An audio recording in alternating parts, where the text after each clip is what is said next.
we're going to a different economy, and we're going to be learning more about that as we go. But clearly, we're learning that things can be done from remote locations. We're learning that technology can replace people even more than we thought.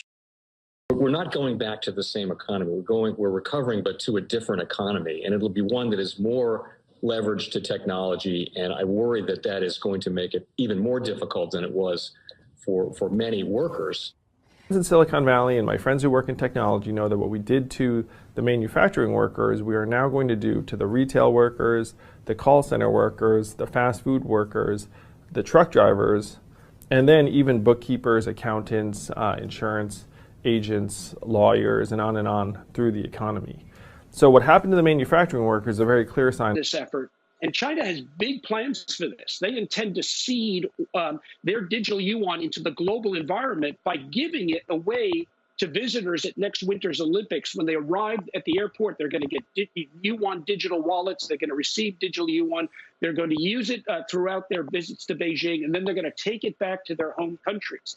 They see this as a huge advantage. Why? Because who controls the underlying protocols, who controls the underlying standards of the future of money will control the future of money. Right. Joe Biden sounded like a 15-year-old with a credit card. Yes, he's definitely the oldest person I've ever seen give a speech that showed absolutely no understanding of how money works.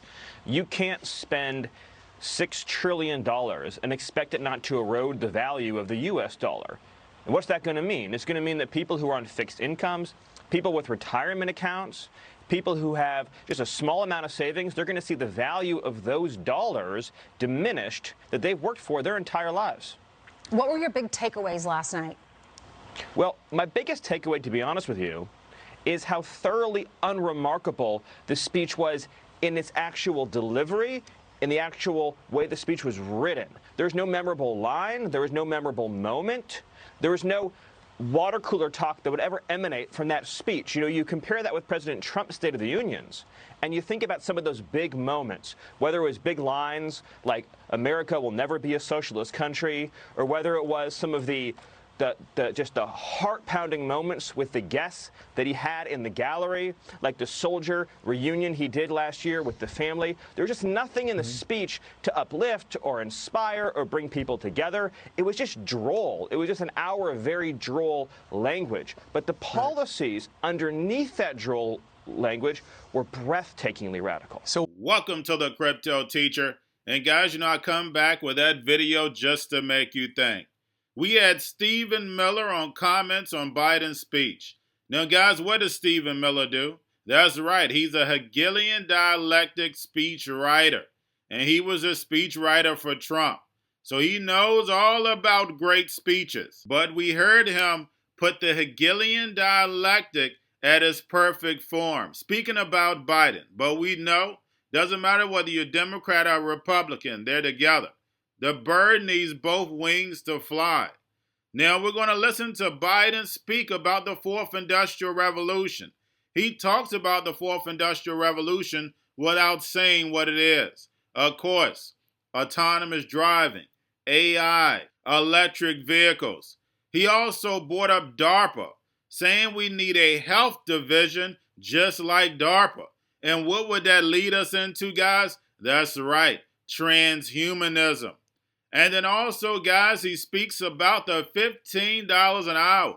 And they want to bring in that $15 an hour so that they give them an excuse to bring in all these robots and automation. Because we know this tax plan that he keeps talking about gives the corporations the great excuse to move over to the robots. The people are too expensive. So we have to bring in automation, AI, algorithm, because we know what does a new world order do? Cause the problem, wait for the reaction, and run in with the solution. The tax plan is going to cause the problem. Don't forget, when it comes to the new world order, everything is planned out. Y'all have a wonderful day. Biggest increase in non-defense research and development on record. We'll see more technological change, and some of you know more about this than I do. We'll see more technological change in the next 10 years than we saw in the last 50. That's how rapidly artificial intelligence and so much more is changing. And we're falling behind the competition with the rest of the world. Decades ago, we used to invest 2% of our gross domestic product in America, 2% of our gross domestic product in research and development. Today, Mr. Secretary, that's less than 1%. China and other countries are closing in fast. We have to develop and dominate the products and technologies of the future. Advanced batteries, biotechnology, computer chips, clean energy. The Secretary of Defense can tell you, and those of you who work in national security issues know, project agency. The people who set up before I came here, and that's been a long time ago, to develop breakthroughs that enhance our national security. That's their only job. And it's a semi-separate agency. It's under the Defense Department. It's led to everything from the discovery of the internet to GPS and so much more. It's enhanced our security. The National Institute of Health, the NIH, I believe, should create a similar advanced research projects agency for health. We're building more energy efficient buildings and homes. Electrical workers, IBEW members installing 500,000 charging stations along our highways so we can own the electric car market. Farmers planting cover crops so they can reduce the carbon dioxide in the air and get paid for doing it. Look, think about it. There is simply no reason why the blades for wind turbines can't be built in Pittsburgh instead of Beijing. No reason. None. No reason. So, folks, there's no reason why American workers can't lead the world in the production of electric vehicles and batteries. I mean, there is no reason. How do we pay for my jobs and family plan? I made it clear we can do it without increasing the deficit. Let's start with what I will not do. I will not impose any tax increase on people making less than $400,000. But it's time for corporate America and the wealthiest 1% of Americans to just begin to pay their fair share. Just their fair share.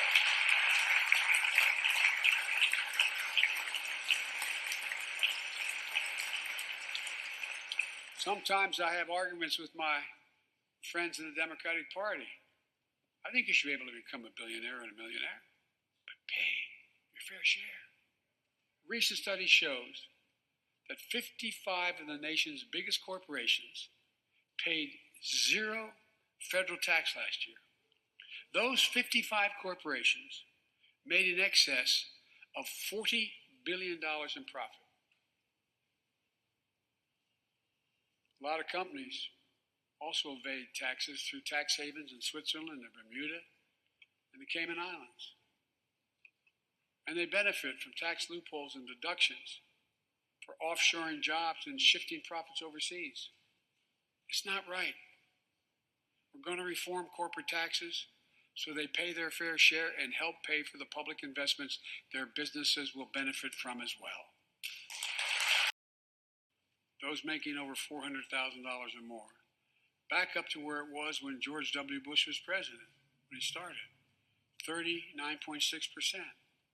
That's where it was when George W. was president. Tax rate on their capital gains in Americans who receive a paycheck.